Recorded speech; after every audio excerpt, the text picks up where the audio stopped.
Hello' everyone, আজি মই কি বনাইছোঁ চাওঁচোন আহক। আজি বনাবলৈ লৈছোঁ পাতত দিয়া মাছ দেই। আমি সকলোৱে খোৱা, সকলোৱে পৰিচিত। চাওকচোন, সেইখিনি পাতত দিয়া মাছ বনাবলৈ মই কি যোগাৰ কৰি লৈছোঁ। প্ৰথমতে মাছখিনি আনিলোঁ, আনি ধুই লৈছোঁ ভালদৰে।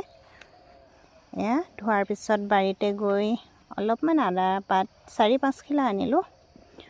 অনাৰ পিছত এইখিনি মই এতিয়া ৰেডি কৰি লৈছোঁ। 1 চামুচ নিমখ,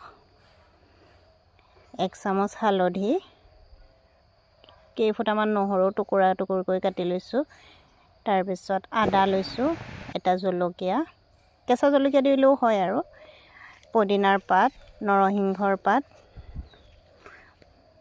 আৰু এইখিনি ধনিয়া, মান ধনিয়া, আদাৰ পাত, নেমু, এইকেইটা মাছকেইটা, আৰু 1 চামুচ মিঠাতেল। এই সকলোখিনি মই এতিয়া কি কৰিম, গোটেইখিনি মিক্স কৰিছোঁ হা।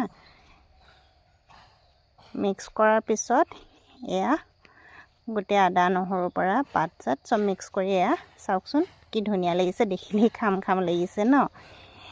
এয়া সকলো মিক্স কৰি হৈ গৈছে। এতিয়া হৈ যোৱাৰ পিছত এতিয়া মই কৰিম এয়া শেষত দুটুকুৰা নেমু চেপি দিম। নেমুৰ চেণ্টটো কিন্তু বিৰাটেই ধুনীয়া হা। নেমু দিলে এনেও ক'বই নালাগে, পাতত দিয়া মাছৰ জুতি সকলোৱে জানেই, খাই পাইছেই। এতিয়া আহকচোন বাৰু মই দিয়া জুতিটোনো আজি কেনেকুৱা হয়। মই অৱশ্যে নেমুৰ পাতো দিব পাৰে হা, নেমুৰ পাত দিয়া নহ'লে। তেনেকুৱা জুই জ্বলি আছে, তাৰ ওপৰত টাৱা এখন পাতি ল'লোঁ। পাতি লৈ মাছৰ সেই কলপাতখন ওপৰত দি এখন ঢাকোন দি দিলোঁ। ঢাকোনখন আকৌ মই কলপাতৰে দিম দেই, বেলেগো দিব পাৰে, কিন্তু কলপাতৰ গোন্ধটো পালে আমাৰ খাই ভাল লাগে। এয়া মাছ মোৰ ৰেডি হৈ গ'ল। থেংক ইউ ফৰ ৱাচিং।